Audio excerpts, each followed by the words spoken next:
Confused about what will help your business grow the fastest? Keep watching. I'm going to share with you 3 ways that will take your business to the next level of growth. If you haven't subscribed yet, hit the subscribe button and the bell to be notified every time I post a new video about how to create the lifestyle you've always wanted with your business. Step 1, define your core values. Core values describe what you as an owner and a founder of your company and the people working with you every day, what they're all about. Core values are a set of 5 to 7 words that when you think about them, each one, it stirs up some emotion about your business. It really fuels you to want to do better. They're so important because they act as a filter to help you decide who you need to work with for vendors, who you should work for as customers, and also who you should hire. When they aren't clearly defined, your team can feel a lack of purpose and just a lack of connection. Imagine that your entire team is on a tandem bicycle. I know that can be kind of a crazy thought, but when everybody is pedaling in the same direction and they're moving at the same speed, you can get to your destination in record time. And likewise, when your team members share the basic same set of core values or similar, you can get to your goals without a lot of tension and really pretty fast. Chances are you're operating with your core values already. You just need to get them down on paper and focus on them and talk about them all the time and make your decisions, all of your company decisions based on that set of core values, from your hiring to your firing, to the vendors you work with, to even the customers that you work with. No matter the potential relationship, train your team members to just ask, does this person fit our company core values? And if they don't, just don't work with them. Make a decision right then that it's not going to be a good fit. The wrong relationships will actually cause your company to detract. They'll inhibit your growth. Step number 2, get the right people on your team.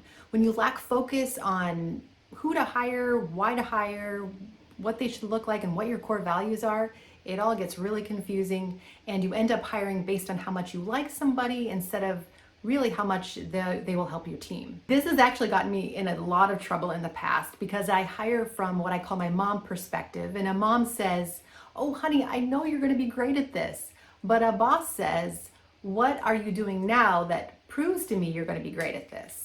I asked the candidate to give me a specific example of when they have exhibited for example, the core value that I'm asking them about. So if one of my core values is caring, I will ask the candidate to give me a specific time that they've exhibited caring for the customer. A specific scenario. I don't let them give me just a generalization about what it means to be caring to a customer. It actually has to be a specific experience that they've been through to show me that they've actually have done it in the past. I found that people generally know how to answer interview questions correctly. There's tons of information out there that show anybody who Googles how to pass an interview. But I found that asking experience-based questions gives me a better idea of how they will perform in the future based on how they've already performed in the past. Asking performance-based questions is really one of the quickest ways to find the best candidates for your team. And when you want to grow fast, you really have to have that solid team. So what's your best interview question? I want to hear it and put it in the comments below. Step number 3, measure your progress before it's too late. By the time you see your P&L, it's really too late to do anything about it. That's why we call it a lagging indicator. The best way to reach peak team performance is to measure as you go, and we call these leading indicators. Each person on your team should have a weekly number they are responsible for. And for example, on my team, my CSR, my customer service representative, has a number of 40. She knows that she is supposed to book 40 calls for my technicians a week. And if she's doing that, she automatically knows that she's doing a great job. There just aren't any surprises when she goes to meet with her manager weekly. I love it. The expectation's been set and she already knows if she's going to get a good report or a bad report. And then she can be prepared on how she's going to fix it the next week.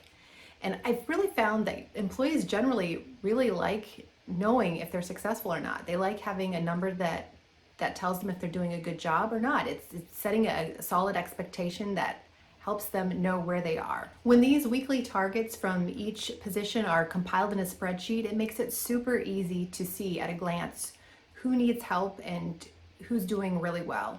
And you can pinpoint the insufficiencies very, very quickly. You don't have to guess, it just completely eliminates any kind of guessing game. When you see these numbers from week to week, you can actually fix them by having the necessary conversations about performance. You can fix them before you see them on your P&L, which is super helpful because it's proactive. Accountable people and holding people accountable are absolutely essential to the growth of your business.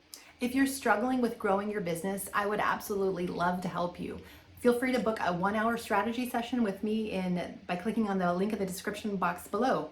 And be sure to check out this link, which will give you more secrets on how to grow your small business. The description link will be below. Remember, when you grow your mind, you don't have to grind. Like and subscribe. I'll see you in the next video.